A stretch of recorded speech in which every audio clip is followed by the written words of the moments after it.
Hello and welcome to the Valley News Now Network. I'm Duke Schindler, here for Watching Your Wallet today. Starting off with this beautiful fall weather, but that also means it's the return of fall-themed drinks. And the ever-popular and extremely powerful pumpkin spice is back on the menu at most coffee shops. Now, consumer investigator Rachel DePompa explains why experts say seasonal splurges can sneak up on your budget. It's that time of year where you might be thinking pumpkin spiced lattes, ale, and candles, you name it. Seasonal marketing is a big bang for businesses. It's often an opportunity to draw consumers into a store.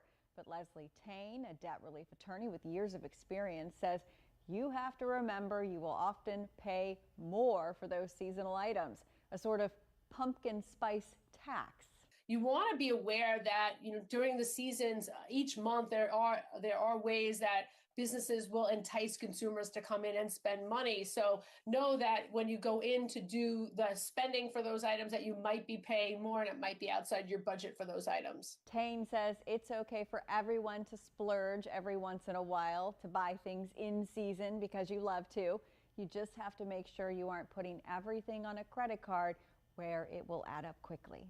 And you may not remember that something cost you $5.50 and this month it's $6.25. But those splurges will add up. And at the end of the day, when you go to look at your credit card, you might have spent more in certain categories due to those enticements by the businesses during different holiday promotions. You have to remember, this isn't just about pumpkin spice. It's all the fun seasonal items that come around each month where the price may be a little more. Tane says you just have to factor that into your budget or limit yourself on how much seasonal you buy. With this Watching Your Wallet, I'm Rachel DePompa. Well, I'm certainly going to need to tell my girlfriend about that one. But once fall comes to an end, we look towards the winter season with Thanksgiving and Christmas just right around the corner. My two favorite holidays, by the way. Now, not to mention, nothing gets me more juice than a table full of food and presents to open. But we all know that obviously comes at a cost. Now we'll head back to Rachel to show us how a little planning during the holidays can make a big difference. The earlier you can start thinking about those winter holidays to plan for all the spending you're about to do, the better. That's according to Cherry Dale, the Vice President of Financial Education at Virginia Credit Union.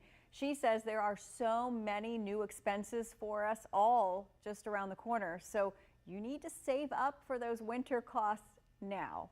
Whether it's the holidays, whether it's things like your kid is getting out of school for an extra time during the holiday months or the winter months, you've got to think about childcare costs, even vacation, or who is covering that time frame.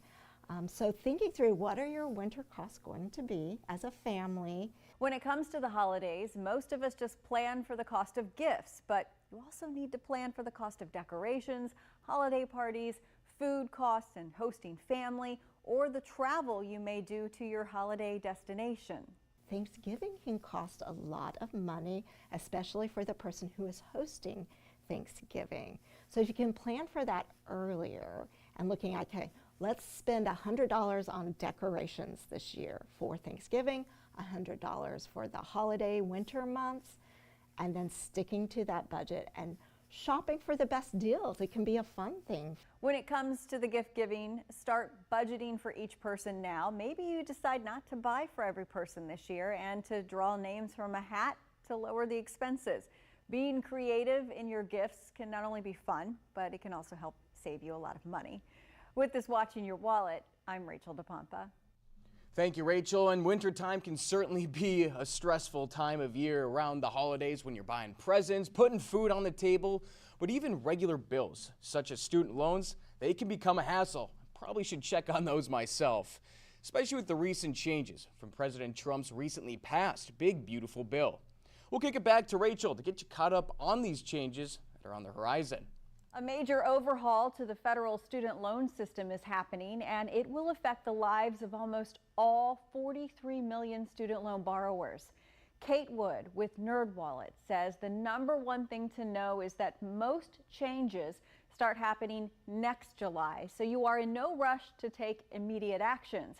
But there are things you can do to prepare for the changes.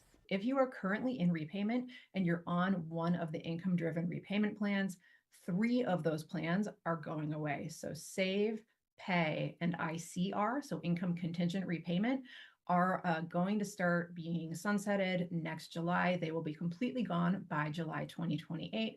And the Education Department seems to really be encouraging folks to go ahead, move off of those plans. Income-based repayment plans, also called IBRs, are staying, but only if you are a current borrower. She says you could switch to that now, or you could wait until next July and get on the new plan called Repayment Assistance Plan, or RAP.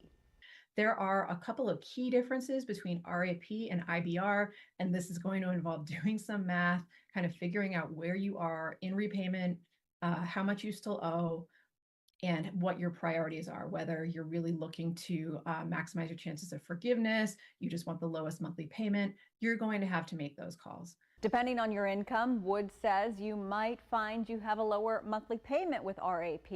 On the other hand, she says IBR has the same forgiveness timeline we're used to of 20 years of payments for undergrad or 25 years for grad school. But the Department of Education has temporarily paused processing IBR forgiveness so it can comply with court injunctions and to update its systems to count qualifying payments. With this Watch in Your Wallet, I'm Rachel DePompa.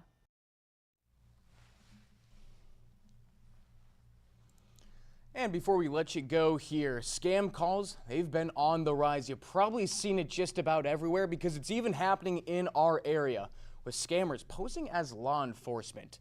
But for many, debt collection seems to be the hotbed. And not every debt collection call is what it seems. Consumer investigator Caressi Jackson shares the do's and don'ts that can help you spot scams and protect your rights. Getting a call from someone claiming to be a debt collector can be confusing. First and foremost, consumers need to check their credit report, understand what's out there, what's on it. If you do get behind on your bills, a lot of times the company will work directly with you to make payment arrangements. But if you happen to keep ignoring it, it could get sold to a collection agency. Melanie McGovern with the Better Business Bureau says if that happens, know what collectors can and can't do. They can call you. They can send you a text. They can reach out to you on social media in an attempt to collect that debt. Legitimate debt collectors can contact you in several different ways. They can contact you at work unless you say, please don't contact me at work. But there are limits. They cannot call you all hours of the day. There are certain times of the day that they can call you. They cannot pretend to be an agent. They can't pretend to be an attorney or law enforcement. And if the calls keep coming, understand it's often a deliberate strategy to pressure you into paying. Some collection agencies will use intimidation as a collection tactic to get consumers to pay their debts, or they could be old debts that they've already paid. So it's important to ask them for acknowledgement of that debt, to ask for a phone number to call them back, do some research, check your credit report to make sure that debt is still out there. Or if you paid it recently, it could have gotten sold after you paid it. So you want to make sure that you've paid it, you've got that proof. McGovern says never ignore a lawsuit summons. Debt collectors can take you to court, and a judgment may allow your bank or even your employer to turn over funds to pay what you owe. If you fail to show up, you lose your chance to fight back. That's why it's critical to respond by the deadline in your court papers and work with an attorney if you can. With this Watch in Your Wallet, I'm Carice Jackman. All right, and welcome back, and thank you very much for joining us on this week's Watch in Your Wallet. Make sure you tune in to Valley News Live. Download the Valley News Live app on your smartphone or mobile device, or if you got a smart TV yourself, our app is available on Roku, Apple TV, as well as Amazon Fire Stick. That'll be it for now on Valley News Now Network. I'm Duke Schindler.